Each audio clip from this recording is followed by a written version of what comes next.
Good morning, gang. Happy Friday morning. All right, let's see what kind of craziness a Friday brings. Sometimes they do, sometimes they don't. Most interesting thing going on, at least to me, is today marks the end of the first week of the Kangaroo Court Trump trial that's going on here with Trump and this hush money stuff. Uh, Finding it really interesting is what's going on, as oh my God, did Trump spend campaign money to pay off Stormy Daniels, porn star, to, cover up some illicit affair he had?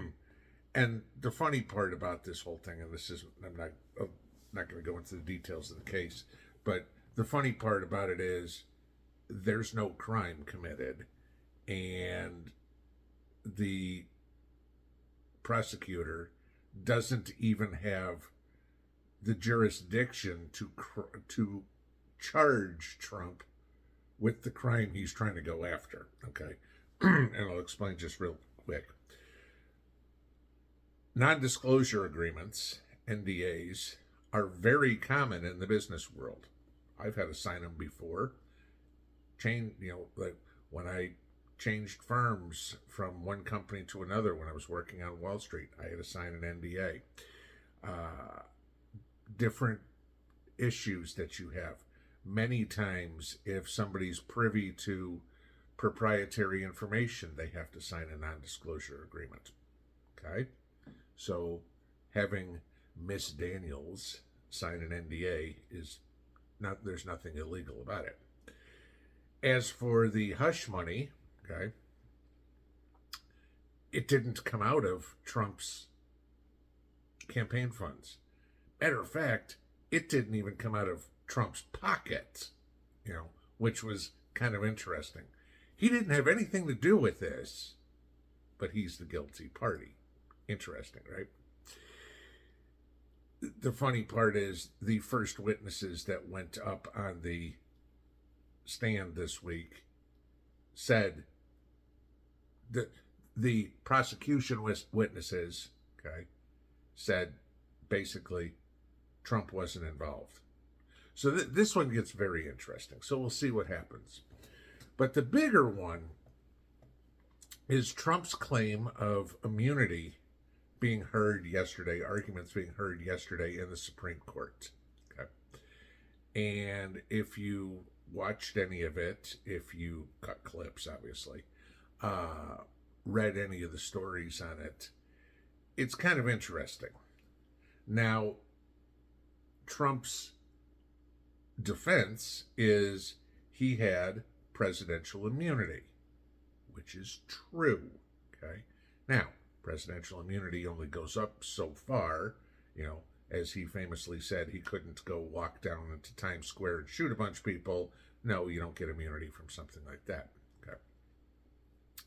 So the Supreme Court is hearing this case, and listening to it and watching it was kind of interesting. The SCOTUS doesn't really tip their hand too much, but you can kind of see by the way they question the attorneys how they lean.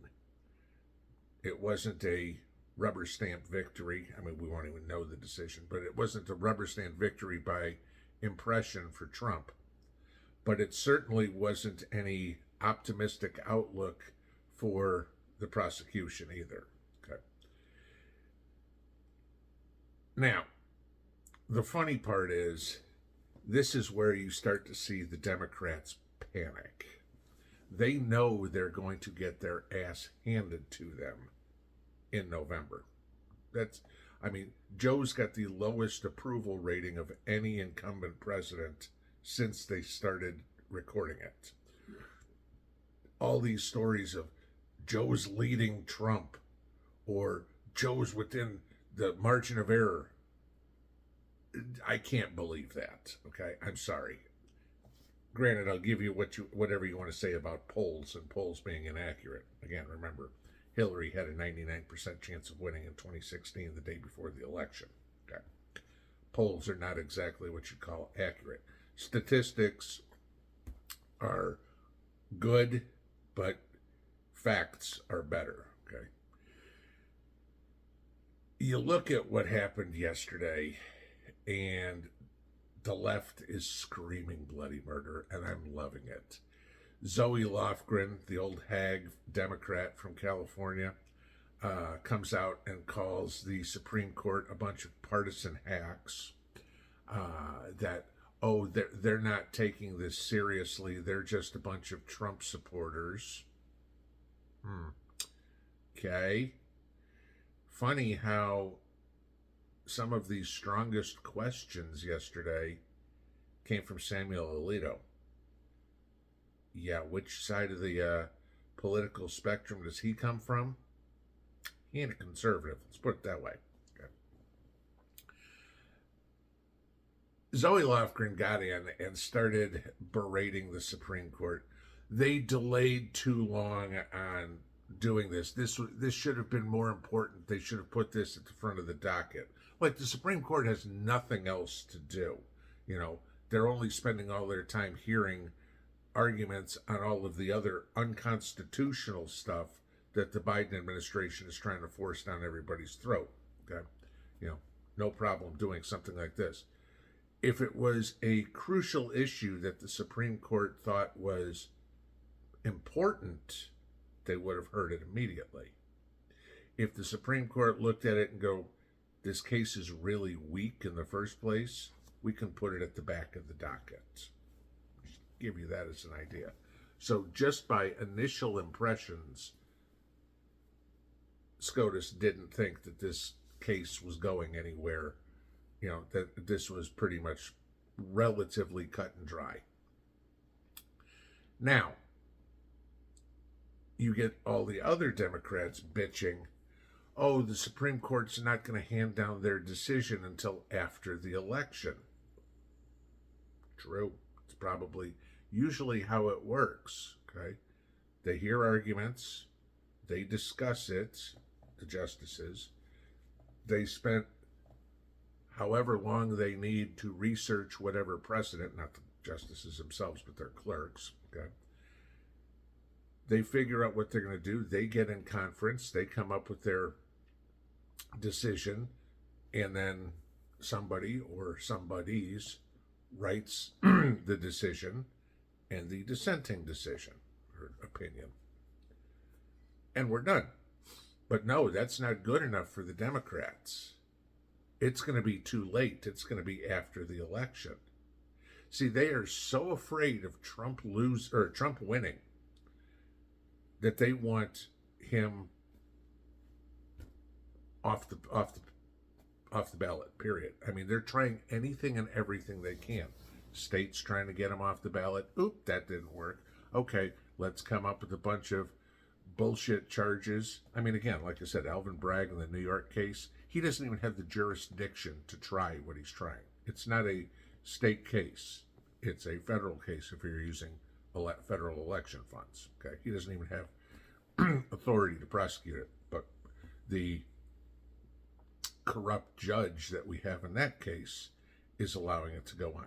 I mean, just the fact that that case is even heard is grounds for appeal. So that one's not going anywhere. This is where the silly season starts. This is where it gets fun, because you're going to watch the grasping at straws. You see CNN and MSNBC. Biden's leading by 2 points. Seriously? You know, the guy's got the lowest approval rating ever. Okay. But more people want to vote for him than vote for anybody else. I'll give you, there's never Trumpers. I've never heard of in my life, never Carterers or never Clintoners or never Bushers. I've never heard that, but never Trumpers. We know we have that. Okay. Sure, there's plenty of those people. Then you have the RFK edition in there. A Democrat, a liberal Democrat. As much as he tries to say he's a moderate, he's not. Okay, you look at some of his policies and you go, holy crap, no. You know, Oh, gee, you want to take guns away. You're against the Second Amendment. Gee, what other president do I know that's been an absolute threat to the Constitution? Oh, yeah, the one that's sitting in the White House right now. I don't think the people want that. Will there be some never Trumpers that go to RFK? Probably. Will there be some Democrats that go to RFK? Absolutely. The polls that say that Biden will do better against Trump if RFK's in the election, that RFK's actually pulling Republican votes, that's a crock of crap. I'm sorry, that's too funny. That a liberal Democrat is going to see right-leaning support more than the other liberal Democrat. We need to continue to be heard if we want to change this country, if we want to save this country. Hillary Clinton's all over the place. AOC's been out there, all the talking heads. This will be the last election ever. This will be the end of democracy. Yes, it will. If Joe Biden wins in November, this will probably be the last free election in the United States. Oh, we'll have more elections. It'll just be like Russia's elections. Putin was just reelected. I think he got 87% of the vote. It's pretty easy when the ballot says Putin. There isn't another choice. They have an election. There's one choice. Okay. The only other option you have is to leave it blank. It's not exactly what I'd call free elections. We'll have more, but that'll be it. The next election, just imagine, will be Kamala Harris and blank. Right? 2024 isn't really Donald Trump versus Joe Biden. I want you to think Biden, let's look at his gaffes this week. He said, basically, to paraphrase here, you can't trust the United States. He said that this week. He signed the cross at an abortion rally. That's kind of interesting. Okay. He read one of his scripts again and says, blah, blah, blah, blah, blah, pause. Okay. He's not there upstairs. Do you honestly think he's going to make it another 4 years? I'm surprised if he makes it another 4 months. Okay. I still think that sometime this summer, before the convention, that the DNC pulls Biden off the ballot. Biden says, you know what? You need to support Gavin Newsom or Kamala Harris or whoever he appoints as his successor. Your vote and everybody else's, because I'm not thinking there's a whole bunch of Biden supporters watching this channel. But all those people that are on the fence, you need to be able to educate them in a intelligent conversation. And you know you've won the argument when they throw out the term racist or pick anything else that ends in IST. Okay, when they start name calling, that's when you know you've won the argument. Keep telling them the truth. Keep reminding them about the inflation numbers. That if they were calculated the same way they were in the 1970s, our inflation rate is actually 12%. Okay. Keep reminding them that 10 million people illegally have come into the United States in 3 years. And that's the reason that their rent is going up, supply and demand. Their groceries are going up, supply and demand. That their pay is not going anywhere, supply and demand. If you have friends in the people of color community, remind them that not all of everybody, but that are in the lower income, remind them that all the benefits that they are used to getting, the reason those have been cut is because they have 10 million people to give them to. Remind them about the hundreds of billions of dollars we've given from their pocket, $511 per person in this country, man, woman, and child, to Ukraine. Ask them if they themselves or their kids are prepared to go to war in the Middle East again. I mean, if 20 years in Iraq and Afghanistan wasn't enough, hey, let's go back. We need to educate our neighbors, our friends, politely, like we usually do. Again, you want to go look at a Democrat rally, hey, let's burn stuff, throw stuff, shoot stuff, blah, blah, blah. Look at a conservative rally, and people are picking up the trash before leaving to make sure that the venue is clean. We have two groups of people in this country: the civilized people and the animals. Just like you do with your dog, you have to train an animal. And if they don't, eventually you just put them down. Pinball out.